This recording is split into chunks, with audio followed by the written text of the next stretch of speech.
नमस्कार दोस्तों, आपका स्वागत है हमारे YouTube चैनल पे। उम्मीद है आप लोग मस्त होंगे, ज़बरदस्त होंगे और मस्त एकदम पढ़ाई भी कर रहे होंगे। तो हमने पिछले वीडियो में देखा था प्रश्नावली 3.3 थी, उसके हमारे 10 नंबर तक हो गए थे सवाल।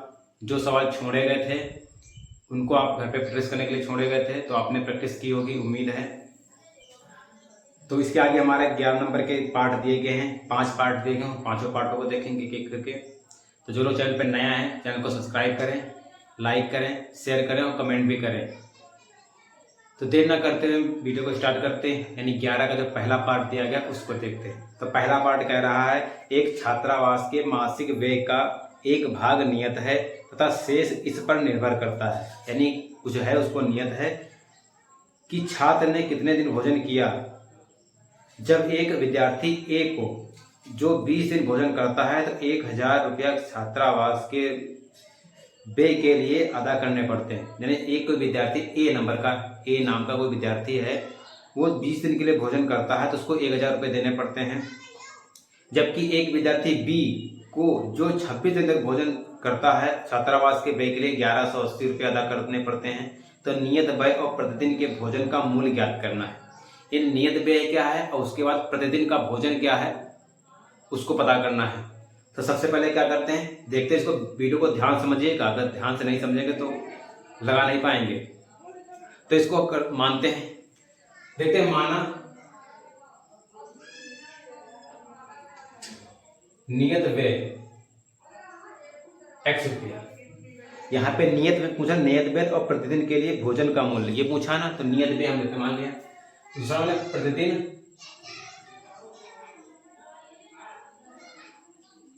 भोजन का व्यय रुपया मान लिया। यानी नियत व्यय हमने 100 रुपया मान लिया, जो प्रतिदिन का भोजन का व्यय है उसको हमने y मान लिया है। अब उसने कहा है कि जब एक विद्यार्थी का 20 दिन तक भोजन करता है, 20 दिन तक भोजन करता है, यानी नियत तो हमारा खर्चा उतना नहीं है लेकिन अतिरिक्त भोजन कर रहा है 20 दिन के लिए। तो यहाँ जो पहली कंडीशन है विद्यार्थी लिख देंगे, विद्यार्थी ए के लिए। तो क्या ये है प्लस का कितने दिन के लिए 20 दिन। तो 20 दिन यानी 20 वाई हो जाएगा। भाई एक दिन वाई करता तो 20 दिन का 20 वाई हो जाएगा। बराबर कितने रुपए अदा कर रहा है वो 1000 रुपये। तो समीकरण क्या हो जाएगा हमारा ये, यानी x प्लस 20y बराबर 1000। यानी एक दिन का ये है तो 20 दिन का कितना हो जाएगा 20y।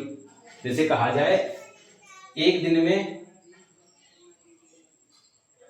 में 2 टॉफी खाते हो आप और 5 दिन में कितनी टॉफी खाओगे तो 2 गुणे 5 2 पंजे 10 हो जाएगा ना। तो वही अगर 20 और y की गुणा तो 20y हो जाएगा नहीं हो जाएगा। अच्छा, अब विद्यार्थी बी के लिए, विद्यार्थी बी लिखे क्या कर रहा है, वो 26 दिन भोजन करता है। यानी नियत तो नहीं करता है, कर रहा अपना एक्स्ट्रा करता है 26 दिन में 26 वाली जगह बराबर है। उसने रुपये कितने अदा किए 1180। ये समीकरण 2। अब इन समीकरण 1 और 2 को हल कर लेंगे तो हमारा नियत व्यय और प्रतिदिन भोजन का व्यय निकल के आ जाएगा। तो कोई भी इसे प्रतिस्थापन में से लगाएं या विलोपन में से लगाएं, जो आपको भी अच्छी लग रही हो। तो यहाँ देखो x x पार्ट बराबर है, जिसका मतलब विलोपन में से लगा ले सरल रहेगा। तो यहाँ लिखेंगे समीकरण 1 व 2 से। तो ये x प्लस का 20y बराबर का 1000। ये हो जाएगा x प्लस का 26y बराबर 1180। हमने कहा था जब दोनों चिन्ह बराबर हो तो क्या लिखा था घटाने पर। तो ये माइनस का ये माइनस का ये भी माइनस का, ये कट गया हमारा।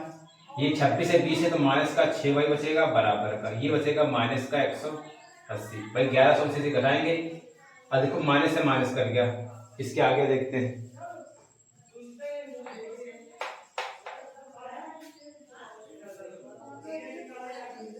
यहां से आएगा 6y बराबर का 180। तो y बराबर कितना हो जाएगा 180 बटे 6, 6 कम 6 6 तियां 18, यानी y बराबर कितना आ गया हमारा 30। और y हमने क्या आना प्रतिदिन भोजन का व्यय हमारा कितना आ गया 30 आ गया। ठीक है, अब हमें नियत व्यय निकालना है, यानी x का मान निकालना है। तो y का मान किसी समीकरण रख दें, तो माने y का मान समीकरण में 1 में रख दिया। y का मान समीकरण 1 में रखने पर तो वाई समीकरण लिख दिया, एक्स प्लस का 20y बराबर का 1000 दिया गया। तो एक्स प्लस का 20 गुणे वाई का मान लिखना है 30 आया बराबर का 1000। तो एक्स प्लस का 2 3 6 यानी 600 हो जाएगा बराबर का 1000। तो एक्स बराबर कितना हो जाएगा 1000 माइनस का 600। तो एक्स बराबर कितना है 400। तो जो हमारा नियत व्यय है 400 आ गया है और प्रतिदिन भोजन का खर्च कितना 30 रुपया है। तो उम्मीद दोस्तों क्वेश्चन समझ में आया होगा, बहुत अच्छे से समझाने की कोशिश की है। तो इसके आगे हमारा दूसरा पार्ट है, उसको 11 नंबर का दूसरा पार्ट है, वो क्या कह रहा है, कह रहा एक भिन्न 1/3 हो जाती है जब उसके अंश से 1 घटाया जाता है और वह 1/4 हो जाती है जब हर में 8 जोड़ दिया जाता है। तो भिन्न ज्ञात करना है। बहुत इजी क्वेश्चन है, बताओ छोड़ते हैं या लगाते हैं? तो लगा ही देते हैं, हम कह चुके हैं तो लगाने के लिए। तो यहाँ पे करते हैं दूसरा पार्ट है हमारा इसका। तो माना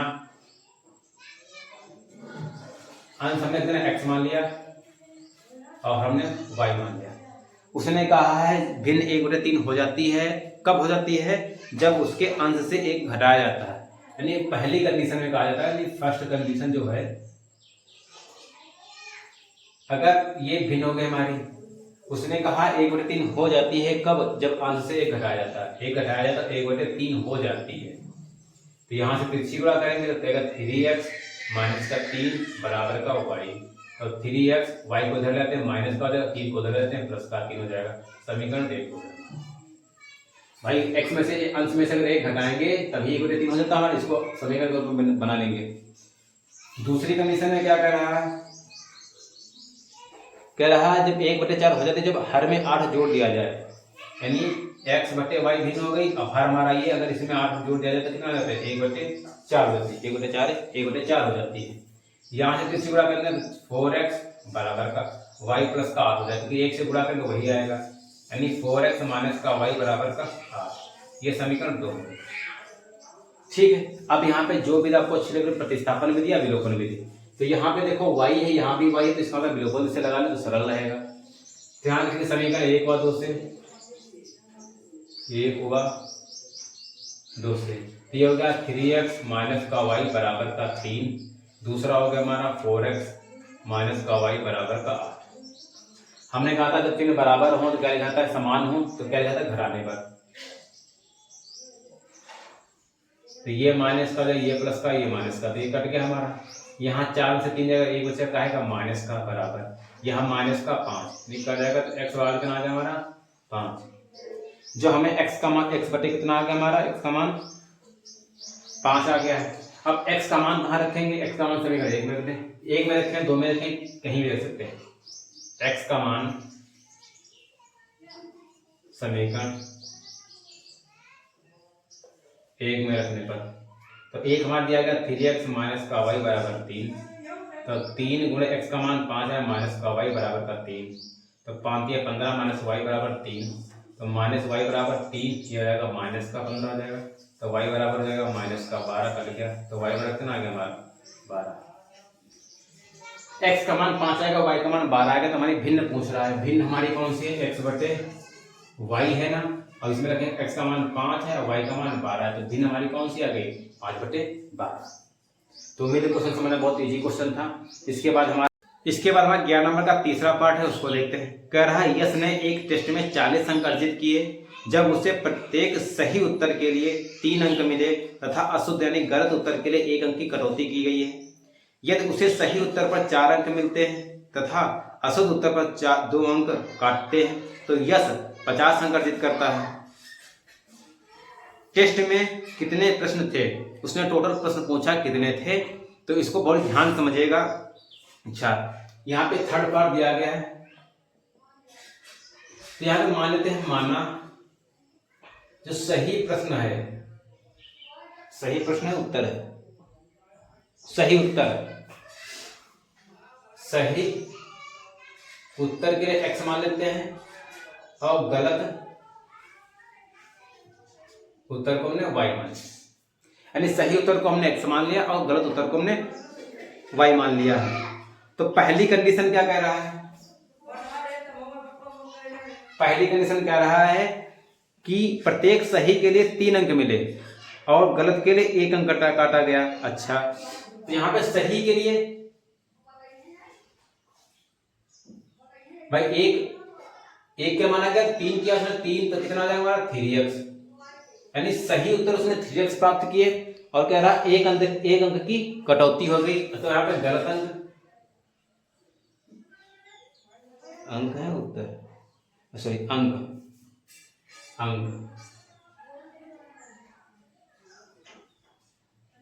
तो 1 गुणे, अब यहाँ पे गलत तो क्या भैया y माना था, तो क्या हो गया हमारा y हो गया। अच्छा, उसने क्या कहा है कि सही 3 किए हैं, 1 काटा है, तो टोटल अंक उसे कितने 40 मिले हैं। इसका मतलब क्या हो जाएगा हमारा 3x माइनस का y, माइनस क्यों होगा, इसमें से घटाएंगे तभी तो उसको 40 मिलेंगे, समीकरण 1। उसके बाद कह रहा है दूसरी कंडीशन में, कह रहा है इसको 4 अंक मिलते हैं और 2 अशुद्ध हैं। तो कंडीशन दूसरी देखते हैं, सही अंक x था, गुणे कितने 4 से कितना 4x हो जाएगा। गलत अंक के लिए y, और कितने उसने काटे हैं 2 अंक कट रहे हैं, तो कितना आ जाएगा गुणे 2, यानी कितना 2y। ये हो गया। अब यहां समीकरण क्या बनेगा, लेकिन उसने क्या कहा है अंक कितने अर्जित करता है 50 अंक अर्जित करता है, यानी 4x माइनस का 2y बराबर का 50। ठीक, यहां से अगर 2 कॉमन लेने हैं, यहां से 2 दूनी x माइनस का y बराबर का 50, तो 2x माइनस का y बराबर 50 बटे 2 से कट जाएगा, कितना आएगा 25। तो समीकरण यहां से क्या बन गया हमारा 2x माइनस का y बराबर का 25 बन गया, समीकरण नंबर 2 है। यानी समीकरण 1 बन गया, ये समीकरण 2 बन गया है। अब क्या करेंगे, यहाँ पे देखो यहाँ भी y बराबर हो गया है और यहाँ भी y बराबर हो गया, तो इसको कौन से विलोपन में से हल करते हैं। तो समीकरण 1 व 2 से हो गया, तो करेंगे पहला समीकरण दिया गया हमारा 3x माइनस का y बराबर का 40, दूसरा 2x माइनस का y बराबर का 25 दिया गया। हमने कहा था जब समान चिन्ह होते हैं तो घटाने पे लिखा जाता है, घटाने पर ये माइनस का ये प्लस का ये माइनस का, तो ये कट जाएगा हमारा, 3 से 2 गया तो x बचेगा बराबर, 40 से 25 जाएगा तो 15 बचेगा, तो x का मान कितना आ गया 15 आ गया। अब x का मान समीकरण 1 में रख दें, x का मान समीकरण 1 में रखने पर तो समीकरण x कितना आएगा 3 गुणे x का मान 15 माइनस का y बराबर का 40, तो 15 या 45 माइनस का y बराबर का 40, तो माइनस y बराबर हो जाएगा 40 माइनस का 45, तो माइनस y बराबर माइनस का 5 कट गया, तो y बराबर कितना आ गया हमारा 5। यानी सही उत्तर 15 और गलत उत्तर y। यानी उसने टोटल प्रश्न पूछे हैं, तो टोटल प्रश्न में भाई सही वाले और प्लस गलत दोनों काउंट किए जाएंगे। तो यहां से कुल प्रश्न, तो सही उत्तर वाले और प्लस गलत उत्तर वाले, तो सही उत्तर के लिए 15 है और गलत उत्तर के लिए 5 है, तो टोटल कितना आएगा हमारा 20। तो कुल प्रश्न उसने कितने हल किए 20 हल किए। तो मेरे क्वेश्चन समझ में आया होगा, अच्छे समझाने की इसकी हर एक स्टेप समझाने की कोशिश की है। तो अगर इसके साथ लेना चाहे इसके साथ ले लें। तो इसके आगे हमारा 11 नंबर का 11 का चौथा पार्ट है, उसको देखते हैं। कह रहा है एक राजमार्ग पर 2 स्थान A और B 100 किलोमीटर की दूरी पर है, यानी बिंदु A और बिंदु B कोई हैं, उनके बीच की दूरी कितनी 100 किलोमीटर है। एक कार A से तथा दूसरी कार B से एक ही समय चलना प्रारंभ करती है। यदि ये कारें भिन्न भिन्न चालों से एक ही दिशा में चलती हैं तो ये 5 घंटे बाद मिलती हैं। यदि वे विपरीत दिशा में चलती हैं तो 1 घंटे के बाद मिलती हैं। दोनों कारों की चाल ज्ञात कीजिए। यानी यहाँ पे दोनों A और B दोनों कारें चल रही हैं, उनकी दूरी हमें निकालना है। तो उनकी दूरी कैसे निकालेंगे तो ध्यान से समझिएगा। अच्छा, यहां से पहले ये 11 का चौथा पार्ट दिया गया है, यह 11 का चौथा पार्ट है, इसको देखते हैं। तो यहां से देखते हैं, एक बिंदु A है, एक बिंदु B है, यानी यहां तक की दूरी कितनी दी गई इसकी 100 किलोमीटर का। यानी उसने क्वेश्चन में कहा है कि ए और बी की विद्युत दूरी कितनी है, 100 किलोमीटर है। अच्छा, उसके बाद अगर पहली स्थिति देखें, पहली कंडीशन में नहीं,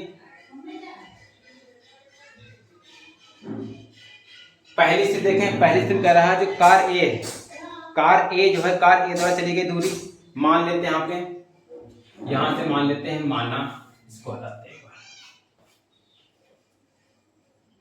माना कार ए द्वारा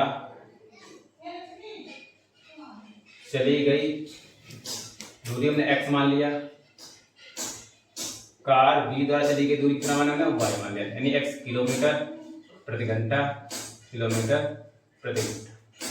ये दिया कि हमने मान लिया चाल x जो a है उसको x किलोमीटर प्रति घंटा, b को हमने y किलोमीटर घंटा मान लिया। अच्छा, कार जो एक है, यानी एक कार जो है एक से तथा दूसरी कार में से एक ही समय चलना प्राप्त करती है, दोनों एक ही समय प्राप्त करते हैं विपरीत दिशा में। यदि ये कारें भिन्न भिन्न चालों से एक ही दिशा में चलते हैं, यानी एक की चाल दूसरी है और बी की चाल दूसरी है और एक ही दिशा में चल रही हैं, ठीक है, तो एक ही दिशा में चल रही हैं, तो यहां से निकालेंगे। अब यहां पे आता है स्थिति 1, फर्स्ट स्थिति देखेंगे तो फर्स्ट स्थिति में क्या होता है, कार ए द्वारा चली गई कुल दूरी बराबर समय क्या होता है, अब क्या करा उसने, 5 घंटे बाद मिलते हैं, यानी इसकी चाल तो हमने माना था, अब इसकी कितना था, 5 गुणे x कितना आ जाएगा, 5x किलोमीटर प्रति घंटा। ठीक, एक ही चाल हमारी कितनी आएगी, 5x आ गई, चली गई दूरी आ गई है। अब कार बी द्वारा चली गई दूरी कितना आ जाएगा, तो बी द्वारा कितना, 5 गुणे y कितना आएगा, 5y हो जाएगा, ठीक है। अच्छा, अब उसने कहा है कि एक ही दिशा में चलती हैं, जब एक ही दिशा में चलती है तो क्या चाल किया, घटाया जाता है, जब एक ही दिशा में चल रही हो तो चालें जो है घटाई जाती हैं, जब विपरीत दिशा में चलती हैं तो चालें जुड़ जाती हैं। तो समान दिशा में चल रही है, तो 5x माइनस का 5y, अब टोटल दूरी कितनी है, 100 की, तो समीकरण 1 हो गया। यहाँ से अगर हम 5 कॉमन लें तो x माइनस का y बराबर 100, तो 5 को 5 दूनी 10, यानी x माइनस का y बराबर कितना होगा, 20। समीकरण यहाँ समीकरण 1 हमारा बन गया। ये तो हमारी फर्स्ट स्थिति की है, नहीं फर्स्ट 5 घंटे बाद मिलती है, फिर उसके बाद विपरीत दिशा में चल रही हैं, तो यहां तक इसको नोट कर लीजिए, इसके साथ ले लीजिए, ले लिया होगा, इसको इरेज करना पड़ेगा। सेकेंड स्थिति में क्या होगा, हमारा जो ए और बी है इनके बीच दूरी वाली 100 किलोमीटर है, लेकिन बिंदु जो डी है, ए बी हमने डी बिंदु मान लिया कोई, तो कह रहा है वे विपरीत दिशा में चल रही हैं, तो 1 घंटे बाद कितने मिलेंगी, 1 घंटे के बाद कहा है, तो यहां से कार ए जो है, ए द्वारा एक ही चाल निकाल लेते हैं, तो इसकी एक ही चाल कितनी निकल के आ जाएगी हमारी, 1 घंटे कह रहा तो 1 गुणे x बराबर x हो जाएगा किलोमीटर प्रति आवर। कार बी की बात कही जाए, तो वे 1 घंटे बाद मिलती हैं, तो कार बी भी हमारी कितनी आ जाएगी, 1 गुणे y बराबर का y किलोमीटर प्रति आवर। उसमें पहले कंडीशन 5 कहा तो 5x 5 हो गया था, इसमें 1 घंटा का 1 हो गया। अब विपरीत दिशा कह रहा है, क्या कह रहा है पर, दोनों विपरीत दिशा में चले, कौन सी विपरीत दिशा में, जब विपरीत दिशा में चलेंगी तो x प्लस का y हो जाएगा बराबर का कितना, 100 किलोमीटर। ये समीकरण तो ये हो गया। अभी देखो समीकरण हमने क्या, एक पहला समीकरण हमारा क्या आया था, x माइनस का y बराबर का 20 आया था, समीकरण यही तो आया था, x माइनस का y बराबर का 20 आया था। तो यहां देखो दोनों समान है, किसी को भी करते हैं, ध्यान रखेंगे समीकरण 1 व 2 से, तो समीकरण 1 यानी x माइनस का y बराबर का 20, दूसरा x प्लस का y बराबर का 100। यहां देखो अगर y को काटेंगे तो देखो जोड़ने पे लिखेंगे, जोड़ने पर ये कर जाएगा हमारा, ये हो जाएगा 2x बराबर का 120 हो जाएगा। तो x बराबर कितना जाएगा 120 बटे 2 से काटेंगे 60, यानी x बराबर कितना आएगा 60 किलोमीटर प्रति घंटा। तो यहाँ x बराबर कितना आ गया हमारा 60 किलोमीटर प्रति घंटा आ गया। अब y का भी मान निकालना है, तो y का मान समीकरण में का मान समीकरण 1 में रखने पर,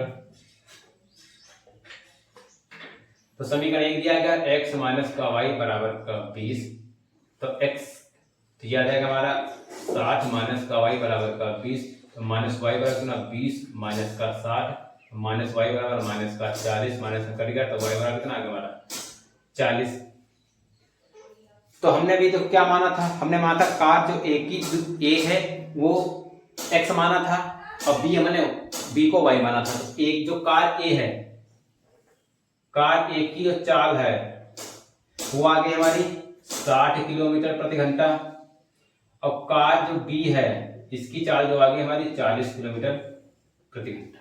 तो उसने यही पूछा था कि दोनों कारों की चाल ज्ञात करना, दोनों कारों की चाल आ गई 60 किलोमीटर प्रति घंटा और 40 किलोमीटर प्रति घंटा। तो उम्मीद है क्वेश्चन समझ में आया होगा, इसको ध्यान समझेंगे तभी समझ में आएगा, अन्यथा आप समझ में नहीं पाएंगे। तो इसके आगे हमारा 11 का 5वां पार्ट है, उसको देखते हैं।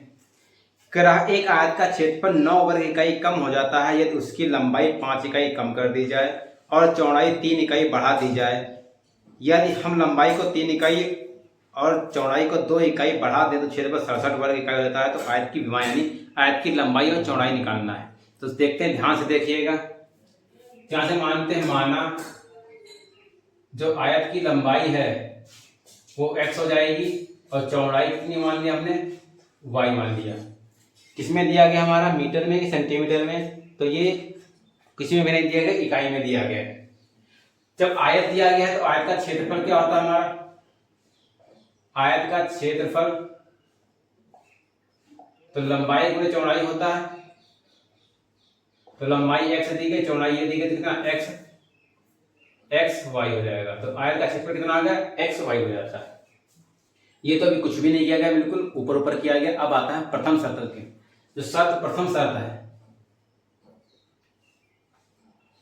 प्रथम शर्त इसने क्या कहा है कि एक आयत का क्षेत्रफल 9 वर्ग इकाई कम हो जाता है यदि उसकी लंबाई में 5 कम कर दी, लंबाई 5 कम कर दी जाए और चौड़ाई 3 बढ़ा दी जाए। यानी लंबाई हमने x था, x कितना 5 कम कर दिया जाए और चौड़ाई को कितना 3 बढ़ा दिया जाए। तो इसका क्षेत्रफल का तो लंबाई गुना चौड़ाई होता है, कितना होता है हमारा, क्षेत्रफल से 9 वर्ग इकाई कम हो जाता है। क्षेत्रफल कितना निकला, एक्स वाई माइनस का 9 कम हो जाता है। कितना होता है, 9 कम हो जाता है। अच्छा, यहां से हल करेंगे तो आएगा, एक बार इससे फिर एक बार इससे गुणा करेंगे, फिर इससे फिर एक बार इससे करेंगे, तो x गुणे एक्स वाई हो जाएगा, प्लस का 3x माइनस का 5y माइनस का 5 या 15 बराबर एक्स वाई माइनस का 9। अब देखो ये एक्स वाई प्लस का ये भी प्लस का तो हमारा कट जाएगा। अगर बराबर के दोनों चीज में बराबर हो और मान हो तो कट जाता हमारा। यहाँ से आ जाएगा 3x माइनस का 5y बराबर का माइनस का 9, ये प्लस का उधर जाएगा 15 हो जाएगा। तो 3x माइनस का 5y बराबर का 6, इतना समीकरण 1 हो गया। यानी 3x माइनस 5y बराबर का 6 हमारा एक पहला समीकरण ये हो गया है। दूसरी शर्त में क्या कह रहा है, यहां से देख लेते हैं। दूसरी शर्त में भाई